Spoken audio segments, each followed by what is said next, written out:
Ja, bei der Übung ist jetzt zum Beispiel wichtig, das sind 3 verschiedene Elemente. Der erste ist ein Einwurf, wie man es jetzt gerade auch gesehen hat. Da ist entscheidend, dass der Spieler, der wo anläuft, der gibt eigentlich das Tempo vor und der andere Spieler schmeißt ihm den ersten Ball hin. Er nimmt ihn oder versucht ihn möglichst schnell unter Kontrolle zu kriegen, um das Hütchen herum und schießt dann aufs Tor, einen Abschluss. Dann auch bei der Übung kommt gleich der zweite Ball von einem anderen Spieler. Da muss er sich auch gleich konzentrieren, dass er den richtig verwerten kann.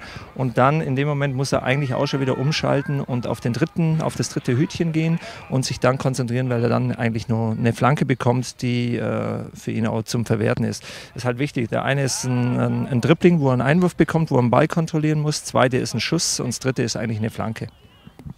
Ja, ich glaube, dass die Kinder halt auch schon in jungen Jahren einen gewissen Überblick bekommen, wo sie eben sich gerade befinden, wo das Tor steht, wo meine Mitspieler sind. Und ich glaube, dass das, je früher das eben ein junger Spieler weiß, umso leichter tut er sich dann, wenn der Raum und die Zeit noch viel, viel kleiner und enger werden und alles viel schneller wird. Also wichtig bei der Übung ist, dass die Kinder ganz schnell in schneller Abfolge wieder in neue Situationen kommen.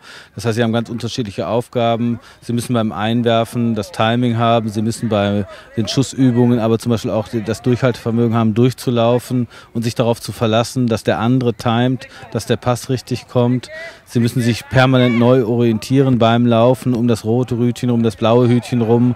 Also wo muss ich hin? Das heißt, in schneller Abfolge immer wieder ganz viele Informationen zusammen einbeziehen, um dann am Ende eben diese Übung erfolgreich abschließen zu können. Und man merkt eben gerade, wenn diese Übung, das ist eine Übung, die täglich eigentlich wiederholt wird, wegen der hohen Komplexität, dass die Kinder dann am Freitag im Camp einfach auch so das Erfolgserlebnis haben, durch immer wieder sich darauf einlassen, verbessert sich die Übung im Gehalt wahnsinnig. Und sie lernen eben dadurch, sich schneller auf neue Situationen einzulassen, was sie in der Schule, im Sozialverhalten überall wieder gebrauchen können.